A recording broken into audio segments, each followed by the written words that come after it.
Pell is an attorney with Greenbaum, Wolf and Ernst, a graduate of Vassar and of the Columbia Law School, and very active in a number of liberal and feminist movements. Mrs. Pilpel. I would like to, for a moment, ask you some questions about the economics of job getting in terms of the blacks versus the whites. The statistics I was able to pull together indicate that at the present time, white males make $17,427 on an average basis for the year. Black males make $12,738. White females make $10,244, and black females make $9,476. It is clear from these figures, as indeed I think it's clear to most of us from what we see, that there is a discrimination against blacks and against women in our present system. Since not all blacks will be superior, how would you try to even that out so that there would be some equality of job opportunities? I'm sorry you missed the earlier part of the program when I pointed out that where you find people not represented evenly, that does not show the institutional effect, because almost nowhere in human affairs do you find people evenly represented. Well, if you compare comparable people with respect to age, with respect to education, etc., you get a totally different picture, both with respect to blacks and women. Now, the figures that I saw, for example, show more recently that if you take black families where the husband and wife are both college educated and compare them to a white family where the husband and wife are both college educated, the black family is now earning $2,000 a year more. The problem is that very few blacks fall in that category.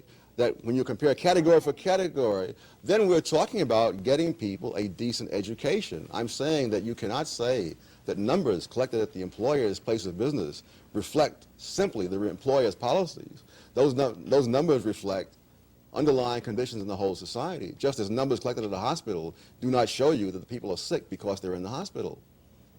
No, I would agree with that, but you would also have to agree that, generally speaking, women are paid less, for example, for the same jobs as men. No, I would not. I would not agree with that. If you're talking about women with the same number of years of experience, with the same continuous service, etc., then when I look at that, I don't find that disparity. I find, for example, in many cases, the women are making more, depending upon how you break the data down. The difference with women is between married women and everybody else. That's the real difference. Well, even as to single women, the Census Bureau statistics, the most recent ones I could find, 1978, say that single men are earning $11,100 and single women are earning $9,300. Yes, I love the word single that is used. When I did my study, I didn't use single, I used never married.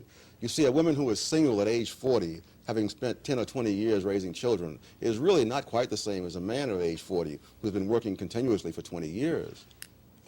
And the differential she cited is not that great, so it could easily be accounted for by the Yes, because when I break them down the other way, I did this for the academic world, and there I found the women who are never married, which is the term the way I take it, there they were earning more than the men.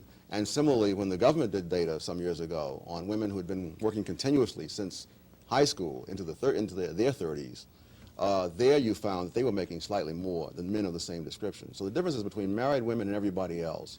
And married men get an extra bonus because their wives take care of many things that enable them to put more time into their careers.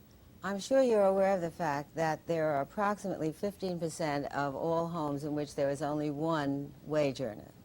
So that when you talk about women being able to take care of things for their married mate wage earner, the fact is that in the overwhelming majority of American homes, the women also work. And therefore, I don't think your explanation that women have other responsibilities and that that's why they are... Work can mean part-time work or full-time work. Women do not work full-time to the same extent that men. Part-time workers make less than full-time workers.